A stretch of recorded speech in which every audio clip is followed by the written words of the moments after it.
থ্রির পরে আমাদের নেক্সট নতুন আছে বন্ধু আমার। আপনারা অপেক্ষা করবেন অবশ্যই।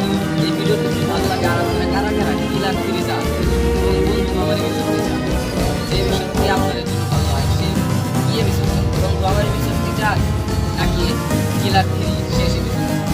সো শেষ এপিসোড দেখতে চান এই ভিডিও নিচে লাইক করুন, কমেন্ট করুন আর কমেন্টে লিখুন যে কিলার আমরা চাই, কিলার থ্রি চাই কিংবা